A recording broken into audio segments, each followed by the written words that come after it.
Hello guys, तो अभी जो क्वेश्चन करने वाले वो सेमेस्टर 3 का है, विद्या गैस से लिए गया 2022 से 26 सेशन वालों के लिए। ठीक है, फिजिकल केमिस्ट्री का क्वेश्चन है। तो क्वेश्चन है discuss effect of temperature and pressure and coefficient of viscosity of gases.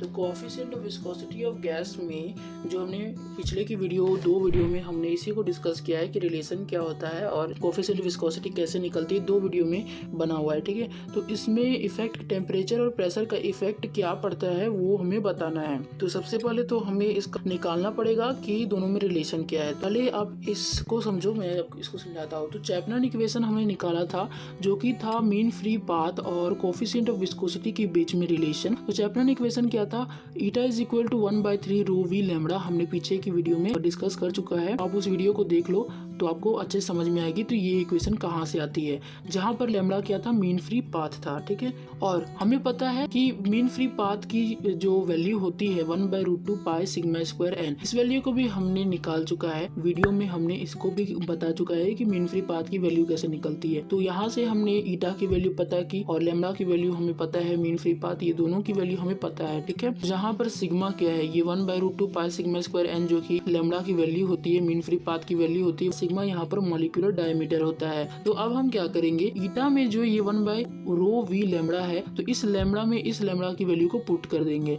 ठीक है, now putting the value of lambda in Chapman's equation, इस तरह से लिख करके हम आगे बढ़ सकते हैं। तो यहाँ पर ईटा की वैल्यू आएगी 1/ρv इंटू लैम्बडा की जगह में ये वैल्यू को पुट करेंगे 1/√2 पाई सिग्मा स्क्वायर एन। अब क्या होगा, रो माना था, वो था mn/a के बराबर, तो इस रो को हम यहाँ पर mn लिख देंगे, b पहले से था, और ये 1/√2 पाई सिग्मा स्क्वायर एन पहले से था, वो यहाँ पर चले हुए आएगा। अब ये 1/2 और ये 1/√2 दोनों को हम आगे निकालेंगे तो हमारे पास हो जाएगा 1/2√2। यहाँ बच गया mb, इस n से इस n को काट देंगे तो ये n कटा। 1/2 1/√2 को हम आगे लेकर के गए तो 1/2√2 आया, यहाँ बच गया mb और नीचे बच गया पाई सिग्मा स्क्वायर। वो हमारे पास ईटा की value overall I 1/2√2 into mb bye pi sigma square. तो आई होप आपको यहाँ समझ में आएगा कि किस तरह से हमने इसको लेकर के आया। इसी से जो है हम इसका रिलेशन देखेंगे कि टेम्परेचर और प्रेशर में क्या इफेक्ट पड़ता है coefficient of viscosity of gas का। हमने जो इक्वेशन देखा, इक्वेशन को याद रखना, इक्वेशन था eta is equal to 1/2√2 mv by pi sigma square. तो इफेक्ट ऑफ प्रेशर क्या है, since the gas molecules are incompressible, जो गैसेस मॉलिक्यूल है वो इनकम्प्रेसिबल है, कंप्रेस उसको नहीं किया जा सकता। क्यों, hence sigma does not change with pressure, क्योंकि सिग्मा जो है वो चेंज नहीं हो रहा है, मॉलिक्यूलर डायमीटर चेंज नहीं हो रहा है प्रेशर के हिसाब से, तो गैस को हम कंप्रेस नहीं कर सकते हैं accept at very high pressure. जब हम बहुत ज्यादा प्रेशर देंगे तभी जाके जो मॉलिक्यूल्स है, गैसेस मॉलिक्यूल्स है, वो कंप्रेस हो सकती है, नहीं तो नहीं हो सकती है। Also average velocity does not affected by pressure, hence coefficient of viscosity does not affected by pressure. क्योंकि वेलोसिटी प्रेशर से अफेक्टेड नहीं है तो कोएफिशिएंट ऑफ विस्कोसिटी भी प्रेशर से अफेक्टेड नहीं होगी। उसी तरह जब हम इफेक्ट ऑफ टेम्परेचर देखेंगे, CA की वैल्यू जानते हैं हम, जिसे एवरेज वेलोसिटी बोलते हैं, वो होता है √8 RT बाय पाई m। तो यहाँ पर CA जो है वो ईटा के डायरेक्टली प्रोपोर्शनल होता है और यहाँ जो √T है वो भी ईटा के डायरेक्टली प्रोपोर्शनल होता है। तो हमें पता चल रहा है कि ये जो T है वो डायरेक्टली प्रोपोर्शनल है, that's why hence coefficient of viscosity directly proportional to square root of temperature. तो टेम्परेचर के साथ इसका डायरेक्टली प्रोपोर्शनल है और प्रेशर के साथ ये होता है। तो आई होप आपको समझ में आएगा। अगर वीडियो समझ में तो वीडियो को लाइक करें, चैनल को सब्सक्राइब करें, कमेंट करें, शेयर करें। Thank you.